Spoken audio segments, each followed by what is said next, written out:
நற்பவி ஜோதிட ரகசியங்கள் நேயர்கள் அனைவருக்கும் வணக்கம்.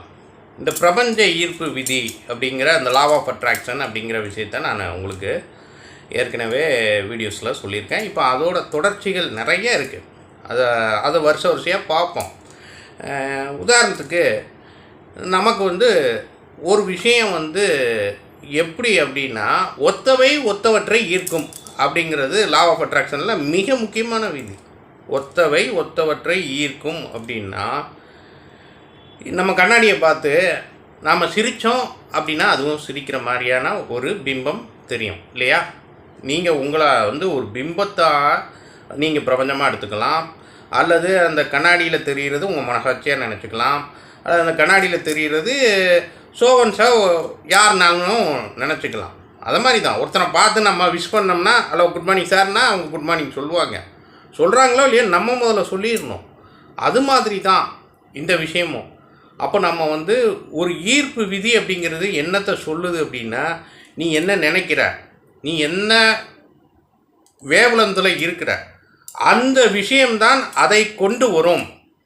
அப்போ எனக்கு பணம் வேணும், பணம் கிடைக்கணும், பொருளாதாரம் நல்லா இருக்கணும், வருமானம் நல்லா இருக்கணும், நானும் நல்லா இருக்கணும், எல்லாரும் நல்லா இருக்கணும், எனக்கு நான் நல்லா சம்பாதிச்சு நல்லா வாழ்ந்து 4 பேருக்கு முன்னுதாரணமாக இருக்கணும், நான் நிறைய தான தர்மம் பண்ணணும், இப்படி எவ்வளோ வேண்டுமானாலும் நம்ம எண்ணங்களுக்கு இதே கிடையாது.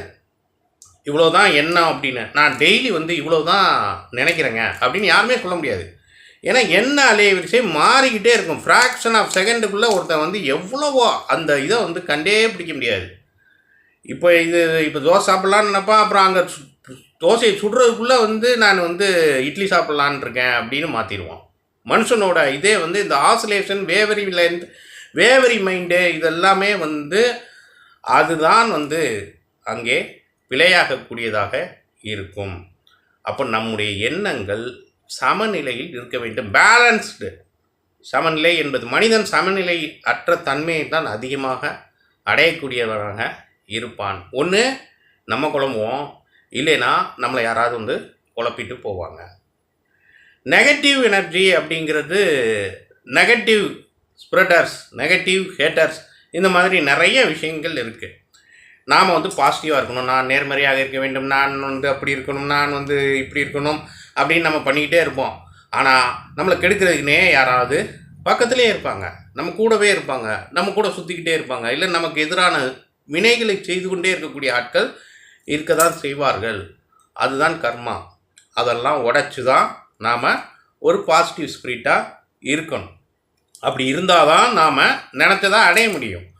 யூனிவர்ஸை பொறுத்த வரைக்கும் அது அப்படியே ஆகட்டும்ங்கிற ஒரு மந்திரத்தை மட்டும் நினச்சிக்கோங்க. நீங்கள் உதாரணத்துக்கு நீங்கள் பேசுகின்ற வார்த்தைகள், நீங்கள் பேசுகின்ற எண்ணங்கள், அதாவது எண்ணம் தான் வார்த்தையாகும். நம் வாழ்க்கையில் வரக்கூடிய விஷயம் வாய் வார்த்தையில் வரக்கூடியது. நம்முடைய வார்த்தையே தெய்வ வார்த்தை, தெய்வ வாக்கு அப்படிங்கிறது தான் நான் நம்புவேன். நான் எனக்கு தெரிந்தவர்களிடமும் சொல்கிறது உண்டு. நாம் எப்படி நினைப்போம், எனக்கு பேசும்போதே கடன் இருக்குது அப்படி நம்ம சொல்லும்போது நமக்கு பக்கத்தில் நல்ல தேவதைகளும் இருக்கும், துர்தேவதைகளும் இருக்கும். அதுக்கு கடவுள் கொடுத்துருக்கக்கூடிய கமாண்ட்மெண்ட் என்னென்னா அப்படியே ஆகட்டும் அப்படிங்கிற விஷயம்தான். அப்போ என்ன, எனக்கு கடன் இருக்குது அப்படியே ஆகட்டும்னு சைலண்ட்டாக ஒருத்தர் சொன்னால் எப்படி இருக்கும்? எனக்கு நோய் இருக்குது அப்படியே ஆகட்டும்னு சொன்னால் எப்படி இருக்கும்? ஏன்னா நீங்கள் அதைத்தான் நினைக்கிறீங்க, நீங்கள் அதைத்தான் ஈர்க்கிறீங்க. அப்போ கடன் தான் வரும், நோய் தான் வரும், பிரச்சனை தான் வரும். கடன்காரன் வந்துடுவான்னு நினச்சிக்கிட்டே இருந்தால் கடன்காரன் வந்துடுவான். கடன்காரன் இன்றைக்கி ஃபோன் பண்ணிடுவான்னு நினச்சிட்டு இருந்தால் கடன்காரன் ஃபோன் பண்ண தான் செய்வான். ஐயோ இந்த மாதம் நான் கடன் வாங்கிடும் போல இருக்கே, இந்த மாதம் கடன் வாங்கிடும் போல இருக்கே, எனக்கு பத்தாது போல இருக்கே அப்படின்னு நினச்சா பத்தாம தான் போகும். இது எல்லாமே நீங்கள் தான் ஈர்க்கிறீங்க.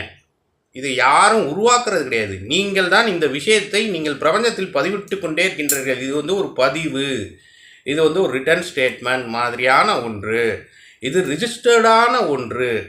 இது ரிஜிஸ்டர் ஆகும்போது அப்படியே ஆகட்டும்னு யோசிச்சு பாருங்கள். நான் சொன்ன விஷயங்களை இப்படி தான் நீங்கள் பேசிகிட்டு இருப்பீங்க, இப்படி தான் நீங்கள் கொஞ்சம் கூட நான் சொன்னது, ஏன்னா இதெல்லாம் நான் அனுபவித்த ஒன்று தான்.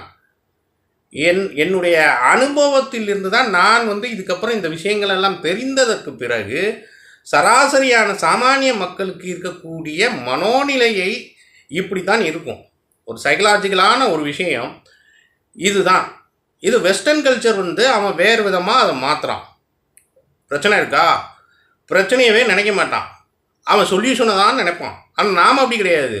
ஐயோ வாடகை பாக்கி கொடுக்கணுமே, ஐயோ அதை கொடுக்கணுமே, ஐயோ கொரோனா இருக்கே, ஐயோ இது இருக்கே, ஐயோ தடுப்பூசி இல்லைன்னா அப்படி வந்துடுமே, இப்போ ஒமைக்ரான்னு ஒன்று வந்துருச்சே, எனக்கு அதுவாக இருக்கே, லாக்டவுன் போட்டானா என்ன ஆகும், லாக்டவுன் போடுறதுக்கு முன்னாடியே லாக்டவுன் போட்டுருவானோ அப்படின்னு நம்ம நினைக்கும்போது போடுவான். ஏன்னா எல்லாருடைய எண்ணங்களும் அதிகமான ஒரே இதை தாட் ப்ராசஸை இதாக்கும்போது அதுக்கு சக்தி அதிகமாகும். அதுதான் கூட்டு பிரார்த்தனையும் கூட.